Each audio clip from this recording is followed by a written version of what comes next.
주변 분들하고 은혜 받고 가십시다라고 인사하십시다. 오늘 본문에 의지해서 진정한 영광이라는 제목으로 하나님 말씀 소개할 때 하나님이 직접 말씀하시는 것처럼 여러분에게 은혜로 와닿을 수 있기를 바라겠습니다. 예수님이 십자가에 달려 돌아가시기 전날 사랑하는 제자들과 함께 저녁 만찬을 드시게 됩니다. 그 만찬 드시는 중이었는지 드신 후였는지는 확실치 않지만 예수님께서 긴 담화의 말씀을 하십니다. 그것을 다락방 강화라 그럽니다. 요한복음 14장에서부터 16장까지 석 장은 예수님이 십자가를 지시고 돌아가시기 전날 밤에 그의 사랑하는 제자들을 앞에 놓고 의미심장한 유언과 같은 그가 이 땅에 왜 왔는지를 설명하고 그리고 꼭 제자들에게 해주고 싶었던 말씀을 전해주게 됩니다. 한마디로 다락방에서 예수님이 오늘 마지막 설교의 말씀을 하신 겁니다. 그런데 그 첫 번 시작을 이렇게 하십니다. 너희는 마음에 근심하지 말라. 하나님을 믿고 또 나를 믿으라. 내 아버지 집에 거할 곳이 많다. 내가 소설을 예비하면 너희를 내게로 영접하기 위해 다시 올 것이다. 그랬더니 주여 어디로 가십니까? 우리가 주가 어디로 가신지 알지 못하거늘 우리가 그 길을 어떻게 안다는 말입니까? 하고 도마가 먼저 질문을 합니다. 그러니까 예수님께서 그에 대한 대답을 해주셨어요. 한참 후에 빌립이 또 묻습니다. 주님, 하나님을 우리에게 보여주십시오. 그리하면 족하겠습니다. 그랬더니 예수님이 나를 본 자는 아버지를 보았거늘 어찌 아버지를 보여달라 하느냐. 그러면서 앞으로 내가 떠나가면 너희를 위해서 보혜사인 성령을 주님이 보내줄 것이고 성령이 너희에게 임하면 너희가 권능을 받게 될 것이고 성령은 너희 속에서 너희와 영원토록 함께 해줄 것이고 나의 한 일 이상으로 너희들이 큰 일도 할 수 있다. 할렐루야. 이렇게 말씀을 쭉 해 가시다가 22절에 제자 가운데 또 한 명의 제자가 질문을 합니다. 가롯인 유다가 아닌 유다예요. 그러니까 유다라는 인물을 가진 제자가 예수님의 제자장에 둘이 있었어요. 하나는 가롯 유다입니다. 가롯 사람 유다이고 오늘은 유다 다데오라고 하는 유다가 예수님께 질문을 한 거예요. 예수님, 그 예수님의 권능, 예수님의 영광, 예수님의 권세, 예수님이 행하시는 그 큰 역사를 우리에게만 드러내지 마시고 세상에 나타내십시오. 그래서 영광을 받으세요. 박수를 받으시고 인기를 얻으시고 주목을 받으세요. 그렇게 말한 겁니다. 그랬더니 예수님이 뜬금없이 나를 사랑하는 자들은 내 말을 듣는다. 아멘. 내 말은 내 말이 아니고 아버지의 말씀이다. 나를 사랑하는 자들은 내 말을 듣지 않는다고 말씀의 중요성을 가르치고 있습니다. 할렐루야. 성경은 우리가 무엇을 믿어야 할지 또 믿는 자가 어떻게 살아야 할지에 초점을 맞추어서 기록된 책이 성경입니다. 성경은 이 땅의 모든 것을 다 말해주지는 않습니다. 다시 말해서 성경이 모든 문학을 말하고 예술을 말하고 화학 공식을 말하고 공학 이론을 말하고 과학을 전부 말하는 책이 아니에요. 그런 걸 공부하려면 일반 거기 전문 서적을 읽어야 공부할 수 있습니다. 성경은 심지어 성경의 주인공이신 예수님에 대해서도 다 말해주지 않습니다. 예수님의 어린 시절을 어떻게 다 기록하지 않았습니다. 예수님의 외모가 어땠는지도 기록하지 않고 있습니다. 예수님의 가정생활은 어땠는지 예수님의 가정에 대해서도 말씀을 기록하고 있지 않습니다. 오직 성경은 우리가 구원받는 길을 말씀해 주십니다. 그리고 구원받고 믿는 자가 어떻게 살아야 되는지를 말씀해 주고 있는 책, 거기에 초점을 맞추어 기록한 책이 성경이라고 할 수 있습니다. 오늘 본문의 유다 다데오의 관심은 영광에 있었습니다. 영광을 드러내세요. 그리고 많은 이에게 영광을 받으세요. 갈채를 받으세요. 인정을 받으세요. 이런 말씀을 하셨어요. 근데 무엇이 영광인지를 오늘 말씀을 좀 드리려고 하는 겁니다. 다데오는 예수님의 영광을 세상 사람들에게 널리 알리기를 원했고, 예수님은 하나님의 말씀을 지키는 것이 더 중요하다고 말씀했어요. 하나님의 말씀을 지키는 것이 성도의 영광이고 아버지의 독생자의 영광이라는 겁니다. 드러내서 막 과시하고 알리고, 이게 하나님의 아들의 영광이 아니고 아버지의 뜻을 순종하는 것이 아들의 영광이고, 아버지의 말씀대로 사는 것이 성도의 영광이라는 거예요. 할렐루야. 그래서 이 다데오 유다와 예수님의 대화 중에서 진정한 영광이 무엇인지를 오늘 제가 말씀을 드리려고 합니다. 그 첫째는, 따라합시다. 주목받지 않는 못하는 곳에서 충성하는 것이 영광이다. 오늘 주목받으시라는 겁니다. 유다 다데오는 드러내셔서 박수를 받으시고 인기를 얻으시고 주목을 받으시고 영광을 받으시라는 겁니다. 그런데 예수님은 그 인기주의, 곧 포퓰리즘을 경계하신 겁니다. 사단이 예수님을 시험한 이야기가 마태복음 4장에 기록되어 있는데, 두 번째 시험이 예수님을 성전 꼭대기에 올라가서 뛰어내리라는 겁니다. 그래 뛰어내리면 발바닥이 하나도 다치지 않고 털끝 하나도 다치지 아니하면 사람들이 예수님을 하나님의 아들로 인정하고 박수도 쳐주고 인정도 할 거 아니냐는 겁니다. 그리고 예수님을 충동질했어요. 사람에게 있는 과시욕을 자극한 것입니다. 마귀는 우리를 성전 꼭대기에 세우기를 원합니다. 한번 내 능력을 나타내봐, 내 힘을 드러내봐. 많은 사람들이 높은 곳에 올라가는 것을 추구합니다. 권력도 더 높은 곳으로, 돈도 더 많이, 자꾸 높은 자리를 추구한다고요. 성전 꼭대기에 올라가기를 원합니다. 그러나 그 자리는 시험의 자리입니다. 그 높은 자리는 유혹의 자리입니다. 빨리 그 자리에서 내려와야 돼요, 성도는. 그리고 하나님 앞에 엎드려서 주의 뜻을 구하며 사는 것이 바른 성도의 삶의 자세임을 깨달으시기를 바랍니다. 악한 마귀는 우리가 말씀에 집중하기보다 선동과 흥분에 좌우되기를 원합니다. 하나님의 말씀에 집중하며 사는 것이 성도입니다. 돌을 들어서 가늠한 여자를 때려 죽이겠다고 하는 것이 하나님의 뜻이 아니었어요. 너희 가운데 죄 없는 자가 있거든 그 자를 돌로 치라는 거예요. 사단은 짧은 시간에 많은 사람에게 주목받는 삶으로 미혹을 합니다. 사단에게는 과정이나 절차가 중요하지 않습니다. 그래서 사단이 들어가면 사람이 일확천금을 꿈꿉니다. 도박을 하는 겁니다. 마약을 하는 겁니다. 한탕주의로 사기를 치는 겁니다. 하나님은 그런 삶을 우리에게 말씀한 적이 없어요. 유다 다데오는 주님께, 주님, 우리에게 드러내신 것과 같이 세상 사람들에게도 당신의 영광과 능력을 드러내십시오 했어요. 예수님은 그런 방법으로 일하시기를 원하지 않으시고, 드러나지 않더라도 먼저 하나님 앞에서 섬기는 모습이 더 중요하다고, 하나님의 말씀 붙들고 사는 삶이 더 아름다운 영광이라고 분명히 가르쳐 주셨습니다. 그러므로 우리가 이 땅을 살면서 어떤 모습으로 살아야 하는지를 다시 한번 오늘 말씀을 통해 점검하는 시간이 꼭 될 수 있기를 바랍니다. 비록 사람에게 드러나지 않고 눈에 띄지 않지만 주님 앞에서 주님이 기뻐하시는 삶을 사는 것이 주님께 영광을 돌리는 것이고, 그것이 내게도 영광이 되는 삶임을 깨달으셔야 합니다. 우리가 이 땅에서 많은 사람을 움직이기 위해서는 동기를 부여해주고 자극을 해야 사람을 움직입니다.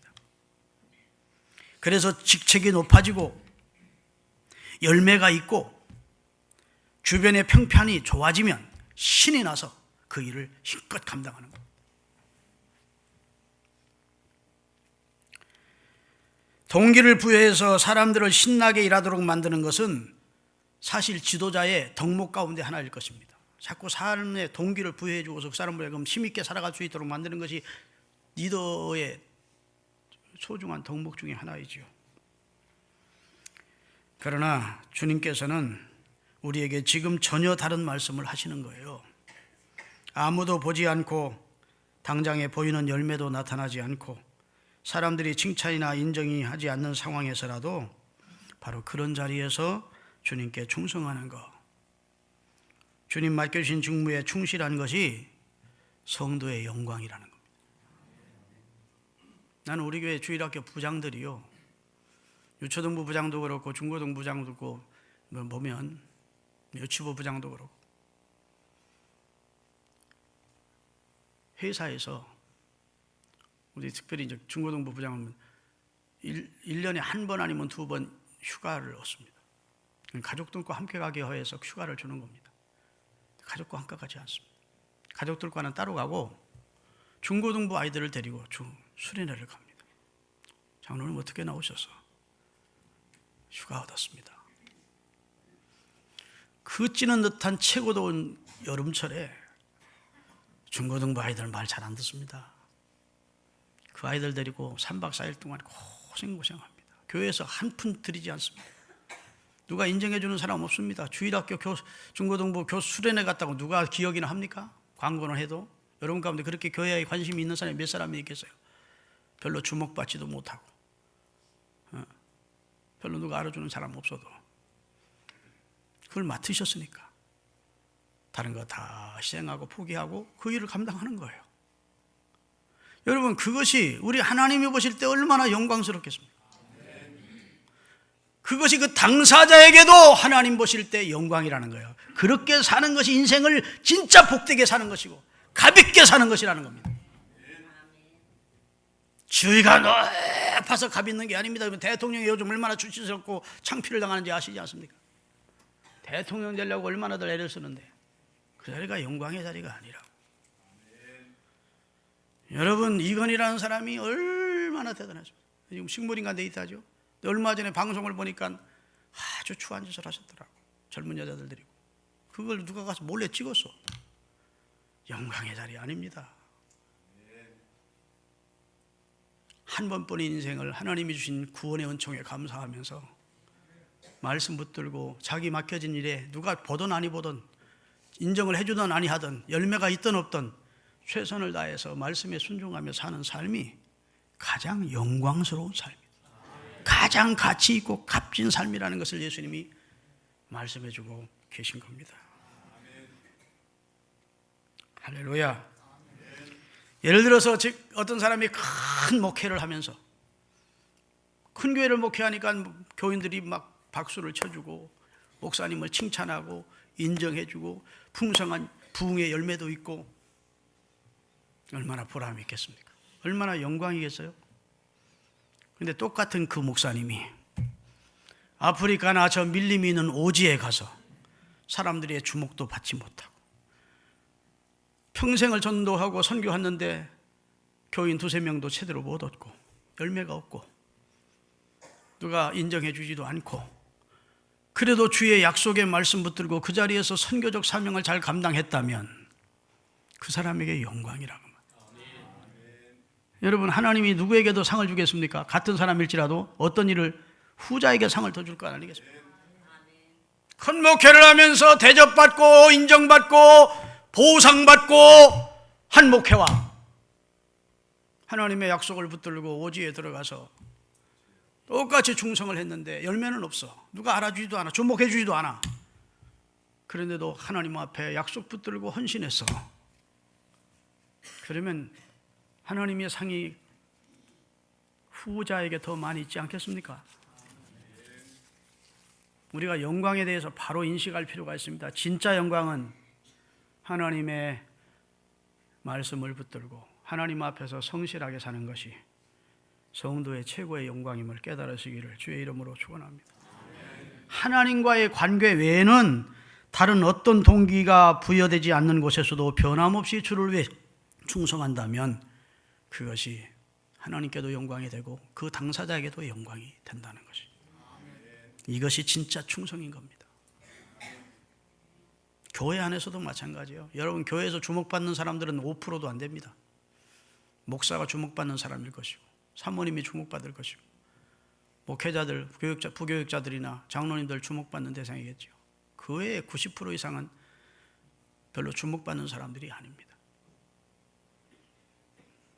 자, 그런데 그 주목받지 못하는 사람들이 눈에 띄지 않는 곳에서 주님 앞에 묵묵히 사명을 감당하는 것, 이것이 가치 있고 귀중하고 영광이 된다는 것입니다. 보상은 하나님이 해주실 것이라는 거예요. 아멘. 출애굽기 3장을 보면 하나님은 다 아시고 다 보시고 다 들으신대. 그러니까 누가 사람들의 인정은 못 받아도, 열매는 나타나지 않아도 하나님께서 주신 말씀 붙들고 성실하게 순종하고 충성하면 하나님이 영광스러운 성도로 보시는 겁니다. 할렐루야. 예수님께서 유다 다데오에게 주신 말씀의 요지는 인기주의에 연연하지 말고 오직 하나님이 보고 계심을 알라는 겁니다. 마태복음 6장을 읽어보면 경건 생활의 덕목이 되는 구제, 기도, 금식에 대해서 말씀하고 있어요. 그런데 그 온전한 경건 생활을 이루기 위해서 구제, 기도, 금식을 해야 되는데 거기에서 가장 중요한 키포인트는 은밀한 중에 보시는 아버지 앞에서 하라는 거예요. 사람들 보이려고 금식하고 사람들이 알아주기라고 보는 앞 네거리에서 기도하고 사람들 보라는 듯이 구제하고 그거는 상이 없다는 거예요. 거기서 강조하는 가장 중요한 키포인트가 은밀함이라. 은밀함. 누가 보신다고요? 은밀한 중에 보시는 아버지가 갚아주신다. 할렐루야. 그래서 사람들에게 보이려고 그들 앞에서 너희 의를 행치 않도록 주의하라. 그렇지 아니하면 하늘에 계신 너희 아버지께 상을 얻지 못하느니라. 오직 은밀한 중에 보시는 아버지 앞에서 하라고 말씀해 주시고 있어요.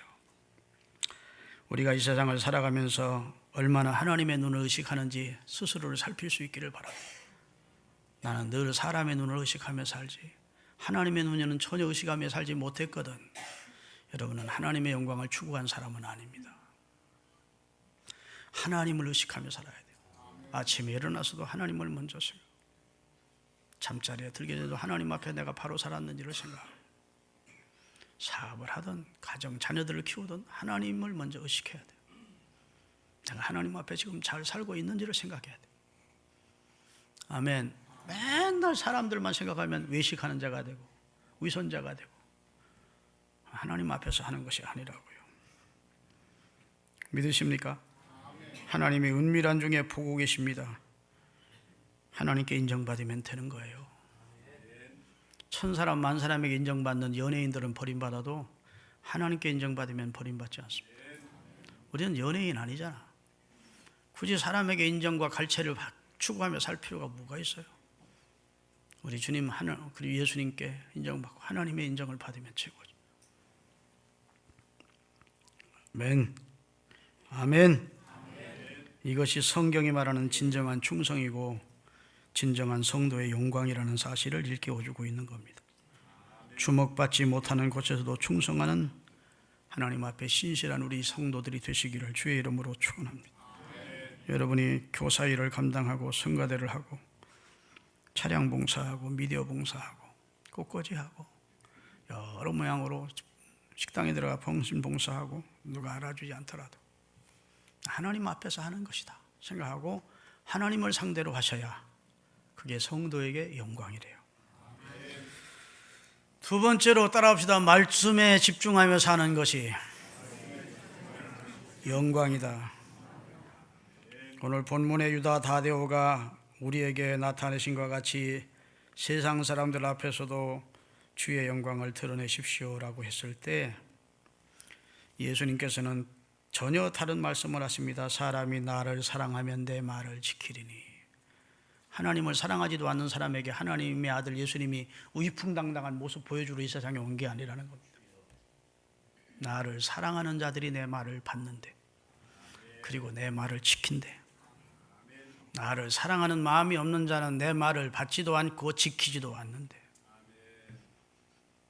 여기서 예수님이 강조하는 것은 하나님의 말씀입니다. 말씀. 기적을 나타내고 권능을 나타내고 하는 것보다 말씀에 집중하도록 말씀해 주시는 거예요. 할렐루야.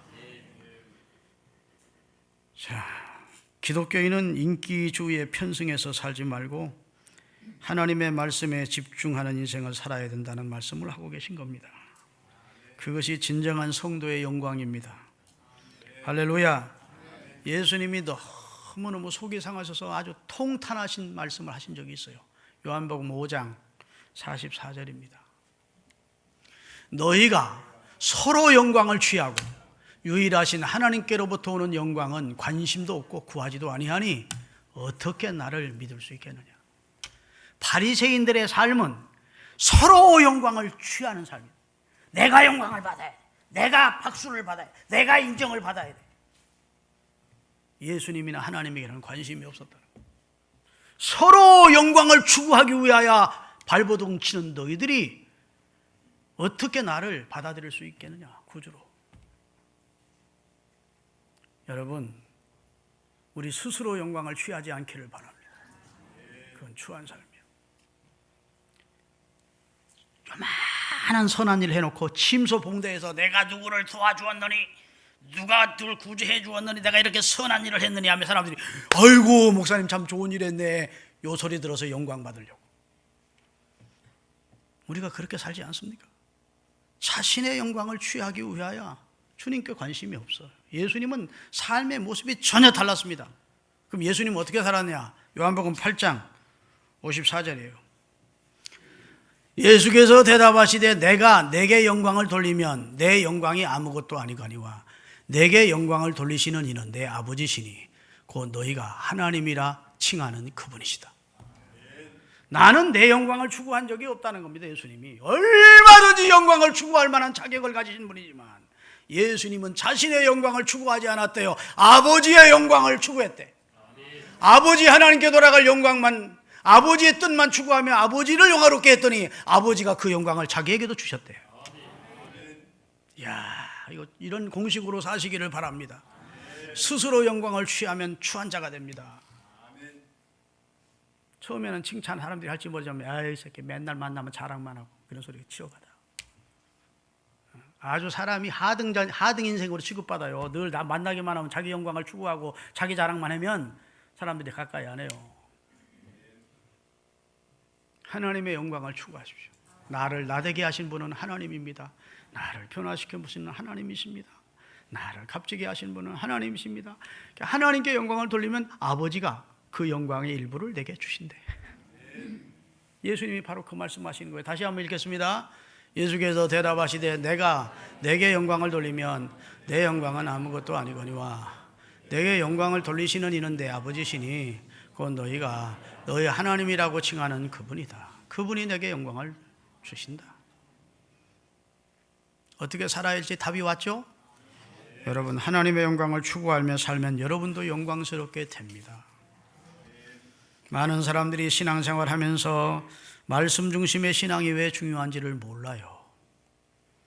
여러분, 말씀 중심의 신앙만이 우리를 흔들리지 않게 하고, 우리 말씀 중심의 신앙이 우리를 열매가 있게 하고, 말씀 중심의 신앙이 우리를 세우고, 말씀 중심의 신앙이 하나님을 영화롭게 합니다.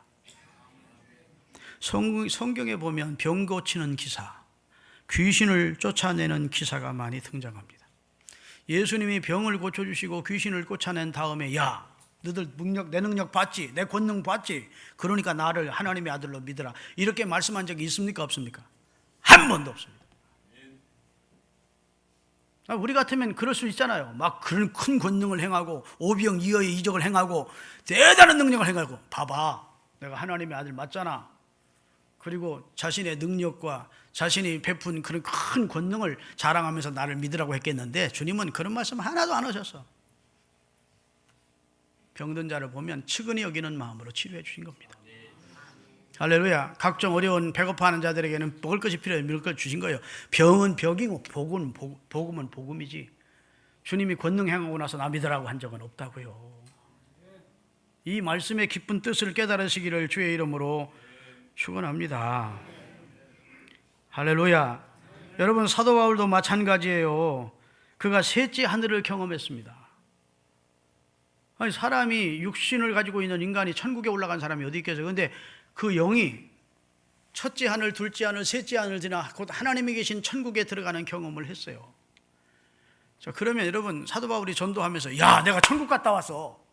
굉장하더라. 너 예수 믿고 천국 가. 이런 전도의 말씀을 한마디라도 했을 것 같은데 전혀 거기에 대해서는 말씀을 안 해요. 그렇죠?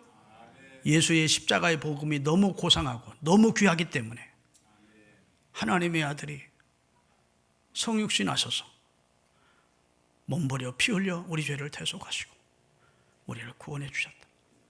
저를 믿으면 용서받고 구원받는다. 할렐루야. 그리고 영생을 얻는다. 이 내용이 너무너무 소중하기 때문에 십자가의 복음에는 전하지 않기로 작정했대요. 자기 간증하지 않습니다. 별로. 자기를 불러주실 때 간증을 하더라도 자기가 영적 체험한 것은 별로 간증을 안 해. 체험보다 중요한 것이 그리스도의 복음이고 말씀이기 때문에.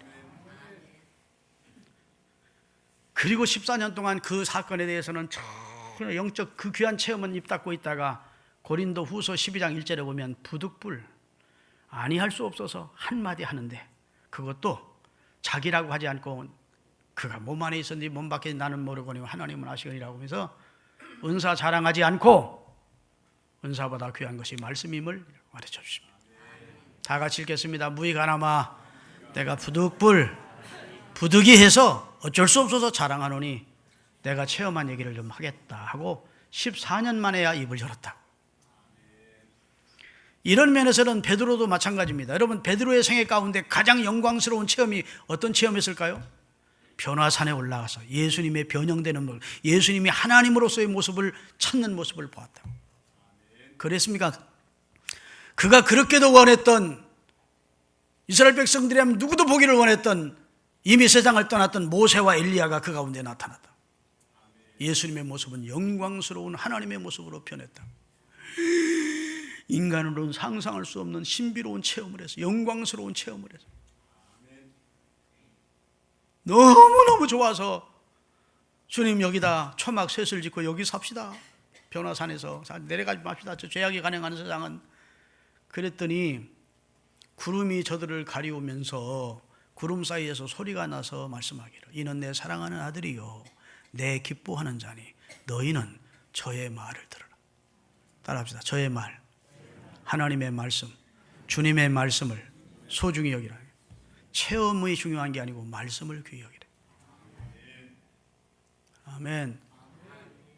그래서 이 사건은 체험으로 시작해서 귀결이 말씀으로 끝나는 거예요. 말씀을 소중히 여기래. 믿으십니까? 여러분, 베드로가 전도하러 다니면서 야, 내가 예수님 모시고 변화산 꼭대기에 올라갔다가 예수님이 하나님의 모습으로 변형되는 놀라운 사건을 경험했다. 베드로가 설교가 성경 여러 편 나오는데 그런 말씀 한마디라도 하십니까? 안 합니까? 안 해. 그보다 더 소중한 내용이 있기 때문에 예수님에 대한 말씀을 하는 거예요. 예수님이 누군가를 체험보다 중요한 것이 예수님입니다. 예수님의 말씀이 육신을 입고 오신 예수님이고 말씀입니다. 그래서 오늘 본문의 예수님께서는 영광을 드러내고 갈채를 받으시라는 유다 다대의 말에 그렇게 중요한 게 아니란다. 하나님의 말씀에 집중하는 게 중요한 거예요. 그게 성도의 영광이다. 그게 가치 있는 삶이다. 아멘. 저 권자에 올라와서 늘 촛불 들고 지금 어려움을 겪고 있는 대통령의 영광이 아니라 대그룹의 재벌이 된 사람이 영광이 아니라 어느 쪽, 어떤 쪽에 있든지 주목받지 못하더라도 그곳에서 하나님의 말씀을 묵묵히 감당하며 충성하고 있다면 그것이 인생에게 주어진 최고의 영광이에요. 값진 삶임을 깨달으시기를 주의 이름으로 축원합니다. 베드로가 생애 말미에 그의 생명이 다하게 갈 때 기록한 것이 베드로후서인데 베드로후서 1장 16절부터 한 번 그 얘기를 합니다. 그것도 말씀을 강조하기 위해서 한마디 합니다. 다 같이 우리 주 예수 그리스도의 능력 강림하심을 너희에게 알게 하는 것이 교묘히 만든 이야기를 따른 것이 아니라 예수님 얘기가 인간이 만들어낸 얘기가 아니라는 거예요. 우리는 그의 크신 위엄을 친히 보았다. 예수님이 하나님이심을 우리가 친히 보았다. 그랬네요. 그 다음에 지극히 큰 영광 중에서 이러한 소리가 나의 그에게 나오기를 이는 내 사랑하는 아들이여 내 기뻐하는 자라 하실 때에 그가 하나님 아버지께 존귀와 영광을 예수님이 받으셨다. 그 체험이에요. 변화산 체험을 엄밀히 지금 말씀하는 거예요. 이 소리는 우리가 그와 함께 거룩한 산 변화산에 있을 때 하늘로부터 난 것을 들은 것이라. 또 우리에게는 더 확실한 예언이 있어 어두운 데를 비추는 등불과 같이 날이 새어 샛별이 너희에게 떠오르기까지 너희가 그것을 주의하는 것이 마땅하니라. 자, 여기서 어두운 데를 비추는 등불이 무엇을 말하는 걸까요? 하나님의 말씀을 말하는 거예요. 아멘. 내가 이런 놀라운 경험을 했다. 예수 믿으면서 이런 놀라운 신비한 체험들을 해라. 그렇게 말하지 않습니다. 어두운 데를 비치는 등불이 너희에게 있다. 그분이 말씀 되신 예수님이고 말씀이다. 아멘. 말씀 붙들고 믿음으로 승리하는 삶을 살라고 권해주고 있는 거예요. 할렐루야. 사랑하는 여러분, 교회의 영광이 무엇입니까? 교회의 영광이 건물이 아니에요. 대한민국에 잘 지었다는 예배당보다 훨씬 잘 지은 건물들이 이 세상에는 너무 많습니다. 그렇죠? 교회의 영광이 시설이 아니에요. 우리 교회는 파이프 올겐이 있느니 뭐가 있느니 다 소용없어요. 그보다 훨씬 더 좋은 올겐들이 세상에는 더 많아요. 시설들이. 교회의 영광은 하나님의 약속을 믿고 그 말씀대로 충성하고 순종하는 성도가 그 교회의 영광이에요. 교회의 영광은 예수 그리스도와 그의 말씀에 순종하는 주의 백성들이 영광입니다. 마지막으로 따라합시다. 순종을 통해 하나님의 영광이 드러난다. 영광을 보여 다른 사람들을 변화시켜 주라는 말입니다. 지금 유다 다데오가 하는 말이 주님 우리가게만 드러내지 마시고 저 세상 사람들에게 당신의 능력과 권능을 드러내서 다른 사람들을 변화시켜 주세요. 그 말이에요. 근데 예수님은 너부터 변화되라 하는 거예요. 아멘. 너 변화되면 너를 통해서 다른 사람이 변화된다는 거예요. 하나님의 말씀을 먼저 받은 주님의 말씀을 사랑하는 사람들, 주님을 사랑하는 사람들이 말씀을 듣고 변화되면 그 변화를 통해서 다른 사람도 변화가 되는 겁니다. 할렐루야. 내가 하나님의 영광을 보고 변화를 받을 때 그것이 우리 세상에서 영광이 되는 겁니다. 이 얘기만 하고 마치겠습니다. 세계 사상의 양대 흐름이 있는데 사상의 양대 흐름이 하나는 히브리즘이고 하나는 헬라니즘입니다. 이것을 헤브라이즘, 헬라니즘이라고 해요. 자, 헬라니즘은 이성을 강조합니다. 인간의 이성. 이성으로 납득이 돼야, 이해가 돼야 행동하겠다는 겁니다. 그래서 헬라니즘의 이 사상을 따르는 사람들이 공부를 하고 서로 논쟁을 하고 자기 사상이 옳다고 주장을 합니다. 그래서 이 사람들은 이해가 되고 납득이 되면 순종을 합니다. 납득이 안 되면 믿지 않는 겁니다. 순종하지 않는 걸 따르지 않습니다. 그러나 히브리즘이라고 하는 히브라이즘은 순종하면 납득하게 될 것이라는 거예요. 먼저 순종을 가르칩니다. 하나님의 말씀 앞에 납득이나 이해나 그 중요하지 않아요. 하나님의 말씀이니 순종하라는 겁니다. 그러면 그 말씀이 진리였다는 사실, 그 말씀이 사실이라는 사실을 우리가 알게 될 것이라는 거예요. 아멘. 그래서 유대인들의 교육을 세계 최고로 칩니다. 그런데 유대인들이 초등학교를 따라합시다. 베트, 하세트, 베트 하세파라고 그래요. 하세파. 하세파라는 말은 성경이라는 뜻이고 베트라는 말은 집이란 말입니다. 성경의 집이에요. 그래서 초등학교 6학년 동안 이스라엘 백성들은 물론 다른 학면도 가르치지만 계속 성경을 암송시킵니다. 여러분, 제가 어렸을 때 성경 암송대회를 많이 했는데 우리 어렸을 때 우리 교회에서 그게 제게 큰 자산이 됩니다. 아멘. 유대인들은 6년 동안 성경을 암송시키는 거예요. 그 다음에 중학교 3년 동안을 따라합시다. 베트, 탈무드. 이 탈무드라는 말은 이런 뜻이에요. 이건 설명의 집입니다. 왜 하나님의 말씀이 진리인지를 설명하도록 하는 겁니다. 그 다음에 고등학교 3년 동안은 따라합시다. 베트, 미드라시. 이것은 연구하게 하는 겁니다. 연구. 그래서 정립시키는 거예요. 하나님의 말씀이 진리임을 본인이 스스로 순종해서 경험한 후에 정립하도록 해주는 교육을 시키는데 유대인의 교육이 세계 제1등 교육 아닙니까? 성경에 보면 참 희한한 말씀이 나옵니다. 하나님이 호렙산 가시덤불에서 모세를 불러요. 그리고 내 백성 이스라엘을 애굽 땅에서 인도해 내라는 겁니다. 하나님 못합니다 하니까 증표를 보여주십니다. 지팡이를 던져서 뱀이 되고 다시 잡으니까 지팡이가 되고 손을 옆구리에 넣게 하시고 빼니까 문둥이가 되는데 다시 넣고 다시 빼니까 성해졌어. 그 정도 되면 믿어야 되잖아요. 그런데도 하나님, 내가 우리 이스라엘 백성들에게 가서 나를 하나님이 너희에게 보냈다. 이제 이 애굽에서 우리가 나가자. 그러면 하나님이 너를 보냈다는 증표가 어디 있느냐, 물증이 어디 있느냐 이렇게 물을 겁니다. 그러니 물증을 좀 주십시오 그랬다고. 그랬더니 하나님이 희한한 말씀을 하십니다. 자, 출애굽기 3장 12절을 띄겠습니다. 하나님이 이르시되 내가 반드시 너와 함께 있으리라. 내가 그 백성을 애굽에서 인도하여 낸 후 너희가 지금 내게 말한 너를 만난 이 산, 신의 산 밑에서 나를 예배할 때가 오나니 그것이 내가 너를 보낸 증거리라. 증거는 나중에 준다는 거예요. 물증은 내 말이 사실인지 아닌지 그 물증은 네가 그렇게도 불가능하다고 말하는 내 백성 이스라엘 백성을 건져내서 바로 이 자리에서 나를 예배할 때, 야, 하나님이 정말 말씀하신 대로 자기 백성을 나를 통해 구원했네 라고 고백할 수 있도록 해주겠다. 무엇부터 하자는 겁니까? 순종부터 하라는 거예요. 순종부터. 밤이 맞도록 그물을 내려 애운 것이 없는데 주의 말씀에 의지해서 순종부터 한 거예요. 그랬더니 그물이 찢어질 만큼 애운 거예요.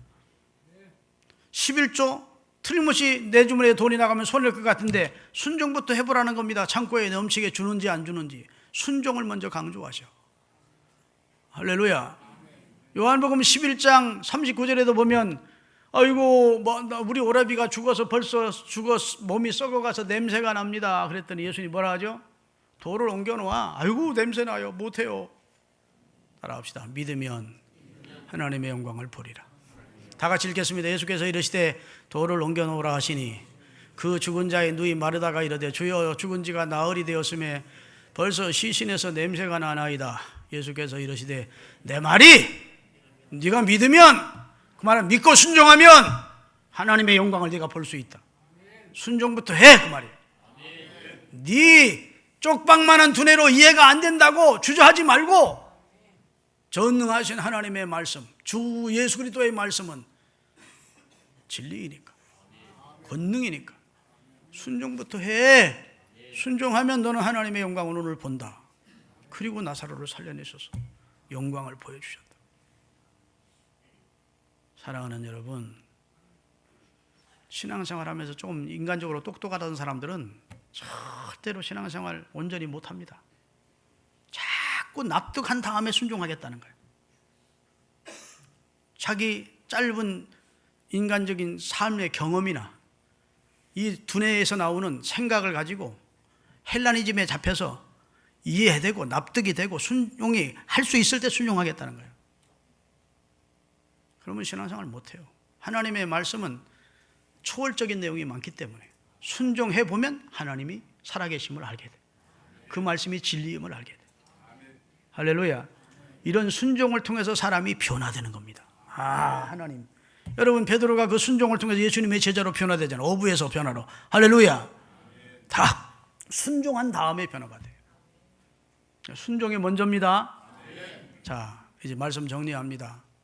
주목받지 않는 곳에서라도 인기주의에 영련하지 말고 하나님의 말씀 앞에서 성실하게 충성하십시오. 누가 알아주든 안 알아주든 은밀히 보시는 하나님이 있음을 알고 그분이 상 주실 걸 믿고 당대와 자손에 대해 주실 것을 믿으세요. 아멘. 그렇게 사는 것이 인생을 가장 가볍게 가치 있게 영광스럽게 사는 삶임을 오늘 분명히 확정하십시오. 막 남들이 막 아이고 목사님 성공했네 이런 소리 안 들어도 하나님 앞에 성실하게 직임을 감당한 성공한 인생이에요. 두 번째, 말씀에 집중하는 것이 영광입니다. 말씀 붙들고 사십시다. 뭐 체험이나 내가 뭐 경험한 그런 것보다 가장 중요한 것은 말씀이 육신이 되시어서 우리 가운데 오셨던 예수 그리스도와 그의 말씀을 붙들고 살아야 돼요. 마지막으로 납득이 되고 이해가 되면 순종하겠다는 인간적인 어리석은 내 자아와 아집을 깨세요. 그리고 먼저 순종하세요. 그러면 하나님의 영광을 봅니다. 하나님의 기적을 체험할, 하나님의 축복을 경험하게 돼요. 하나님이 여러분만 못하지 않습니다. 내 생각은 너희 생각보다 높고 내 길은 네 길보다 높다. 얼마나 차이가 나냐? 하늘이 땅보다 높은 것처럼 내 생각은 너희 생각보다 높고 내 길은 너희 길보다 높으니 그분이 말씀하시면 순종하면 그 말씀이 진실이었고 진리였음을 알게 되고 우리는 그 사건 앞에서 변화가 되는 겁니다. 기도하겠습니다.